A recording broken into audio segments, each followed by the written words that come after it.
IONIQ information. Hello, this video is about whether the combined charging system, or DC combo or CCS charger that the Hyundai IONIQ Electric comes with in the UK is a problem when you're going on long trips in the UK. So it was one of the things I was worried about most when getting this car, and recently I've driven about 800 miles or around about 1,300 kilometers this past week alone, so it was a good chance with a few away from home trips to check out whether this particular plug that it comes with on the UK is a problem or not. Well, one of the problems is the UK's main charging network on the motorways, on the highways, is Ecotricity. Now, Ecotricity over the years have had a rollout mainly of CHAdeMO chargers, supported by Nissan, supported by the European RCN project, and this means that most of their charging stalls now, if not all of them, have a CHAdeMO DC fast charging socket on, but far fewer of them have the CCS plug. So if you have a CHAdeMO socket on your electric car in the UK, it's now a reasonable coverage at these motorway services of CHAdeMO charging. You're pretty much okay. But if you've got CCS, there's far fewer of them with it, and that can leave you in a bit of problems. So at single stall sites, some of the chargers by Ecotricity still don't have CCS. They have CHAdeMO, or they have AC for rapid AC charging, or just normal level AC charging. Some of the double sites might have, two CHAdeMOs with AC and just one CCS, and there are a few triple charger sites in the UK from Ecotricity, and these would only ever have one or two CCS, even though they've got three CHAdeMOs. So I'm showing some footage of those here. So if you reach a site and there's no CCS there, either because the charging stall doesn't have it, or someone is already using it, or the CCS one in particular is broken, this leaves you with the option really only of using the AC charge. And for the IONIQ, it only really takes it at the home rate at about 30 amps or about 6 kilowatts. So this is really slow charging, and it's pretty much a last resort. And the rate that it gives you, it's really not very good. And also in these double or triple sites, the CCS plug, the only one that's there or the only two that there, might be actually blocked by someone else using it in a Leaf or another car, who either by accident they don't know it's there, or the other CHAdeMO plugs are down so they're using it, or sometimes when Ecotricity loses connection with the chargers, they put them on free vend, so then they might be using it because it's free and they don't have to pay for it. So as I say, we've been making some longer trips and getting some really good efficiency out of the IONIQ, but we did have on one longer trip, we had to use the AC slow charging twice, because in one case the CCS was broken and Ecotricity couldn't get it working again, and in the other case we turned up and even though it said it was available on the Ecotricity app, someone else was already using it, it was on a free vend, and then we had to wait and be on AC for a while and then use the CCS once the other driver, the Leaf driver, had gone. So this delayed us about 30 to 45 minutes on both legs of quite a long trip with family in the car, which really wasn't ideal. Having had a Leaf for 3.5 years and used the earlier version of the CHAdeMO plug and the current versions of the CHAdeMO plugs, I must say that actually, just from the the ergonomics of it, I prefer the CCS plug. It fits better in your hand, it's got a proper grip on it, it's at a better angle for plugging in and pulling out, it doesn't sort of put a strain on your arm or on your back, so it's generally easier to use, and it still locks into the car, but it's just, it's a lot nicer than the CHAdeMO plugs. And the first CHAdeMO plugs as well were awful. They were something you had to use with two hands. They had this weird trigger mechanism. They had to slide a sort of sheath over the trigger, and it was a two-handed thing, and getting it in the car correctly was quite tricky. And the CCS is a better design, I think, although you'll notice across the videos that I've got here that most of the plugs you come across at these public chargers, these rapid chargers, they've been dropped on the floor, bashed around, so in terms of the longevity of them, I don't know how long they'll last, and then the life of the units themselves is a problem. I don't know how long they'll last, and most of them, I think, for the Ecotricity are, they really could do with being replaced with better ones.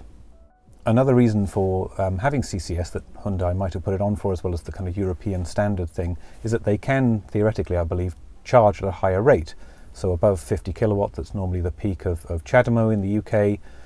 But actually, even with CHAdeMO in the UK and CCS in the UK, from the Ecotricity DBT manufactured units, I've never been getting more than about 30 to 35 kilowatts at peak, and I've never seen much higher than that for very long, at least, on my Leaf. So that remains a kind of theoretical benefit that in the UK it's very difficult, if not impossible, to take advantage of. Anyway, so back to the actual trips that I took. The first one was about a 160-mile round trip. That's about 260 kilometers. This was to the beautiful English Lake District, and I'll put in some pretty pictures here of that. There were no problems with the chargers en route, and I didn't really need to charge that much anyway because the IONIQ is doing about 120, 130, even up to 140 miles, even in 0 degrees C, 32 Fahrenheit temperatures here. So the main thing was that I wished I had better filming equipment to capture some of the scenery and the winding roads there while I was driving, because it was really quite exceptional. I'll try and do that at some point in a future video. My second trip this week was a much longer one, more like 430 miles or around about 690 kilometers round trip, and this really was not so good. So here we had CCS chargers that were in use, even though Ecotricity, the charging network's app, showed that they were available. We had CCS chargers that were just missing entirely. They'd been taken out of motorway service station use because there was construction works happening, and we had CCS chargers that were blocked by construction works that were underway, and we had to kind of weirdly plug in from the rear of the car. I managed to do that, but it was a bit awkward and strange that they were blocked in that way. Ecotricity's app itself has some problems. So firstly, if you're driving on your own in the UK, there's no way to kind of keep track on whether the charger you're driving towards is still available or is in use or has gone offline or something, because you legally can't check your phone when you're driving, so you can't be kind of keeping an eye real time on the app, so that's not very good.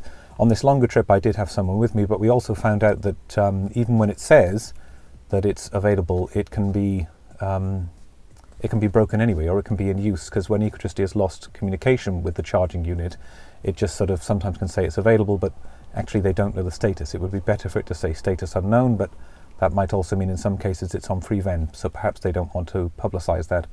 Also, when you're actually charging at a charger, you get locked into the charging screen, which shows you that, the progress on your charging and how much time you've got remaining on that charging session.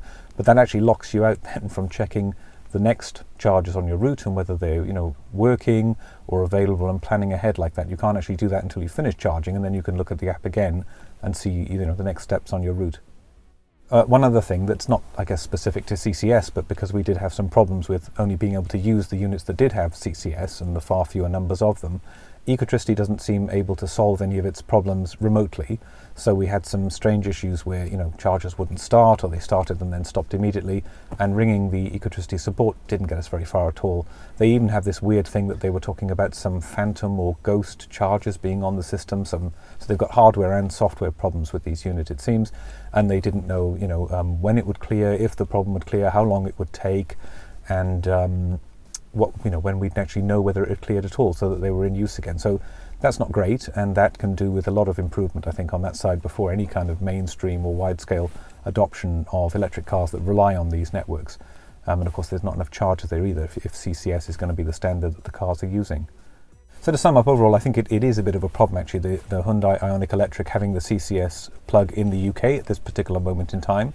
It's a shame because actually on doing these long trips we've seen that the motorway, the highway range of the IONIQ is quite remarkable really. The efficiency really works out, and it's very reliable and consistent and capable at 70 miles an hour, driving at motorway speeds. But the network is not really as reliable as you'd like it to be, and taking a longer trip with family or passengers in the car is still a bit of a risk. With a CHAdeMO plug car, you'd still have the problem of the slow charging and the unreliable chargers, not being able to check the app, some problems and glitches around the app, but you would have a lot more units to actually rely upon when you got to charging sites that had them. Whereas CCS, you're just relying on one unit most of the time when you're turning up somewhere. So that is a bit of a problem. So I do hear that there's a better charging network, or an improved or next generation charging network coming from, I think it's BMW, Mercedes, Ford, Volkswagen and Shell. This network's called Ionity. But the thing is, it doesn't exist right now. So it might be great when it comes, maybe in 2019, maybe later. But for now, in the UK, you're stuck with the Ecotricity network if you're going long distances using motorways mainly. The different network in Scotland in parts of it. But so I think it is a bit of a problem. It's a shame because the car is very capable, but for now it means you still have to have a bit of caution and a bit of patience on longer trips with the IONIQ Electric in the UK, it seems. So I hope that information's been useful if you're thinking about getting the car in the UK, and thanks for watching this video.